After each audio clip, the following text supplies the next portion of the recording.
Pandora, Meghan's podcast has gotten off the ground. We've obviously talked about it ahead of it actually happening. Of course, unsurprisingly, like with most stuff that Meghan does, it has come in for some criticism. But what, in your view, what was the initial showing like? Do you think the criticism is warranted? Yeah, look, I think I've been pretty open on my stance on this. I think if you're going to dip into Hollywood and do podcasts, or just like when we do commentary, ladies, you're going to have some people who agree with you and you're going to have some people who don't.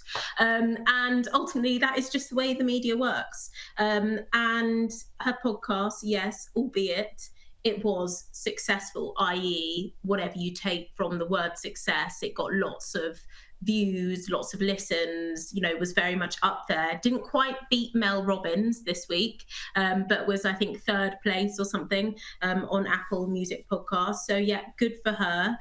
She's doing well. But of course, lots of people want the juice and the tea from the royals. And lots of commentators have said, where is these secrets that we want to know about Meghan? She has got this deal because she is Meghan Markle. We want to know what's happening in her life, whether that not be so much about the royals, but what's happening behind the scenes for her. How is she making things work? Has she got any tips and tricks? But a lot of it is actually interviewing the podcastee who's on it, who, by the way, is brilliant. She's a Bumble founder. She's absolutely fantastic. But people aren't listen to her.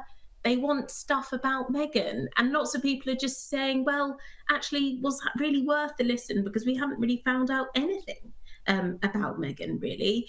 So whether it's going to be a success moving forward for the rest of the series, I don't know. Because at the moment, we're not hearing anything new from Meghan's life, which people want to hear about. We're just hearing about female foundry success, which of course is very important. But that's not really why people listen to Meghan, unfortunately. It is insatiable, the demand for those particular topics. Thank you so much, Pandora Forsyth and Louise Roberts.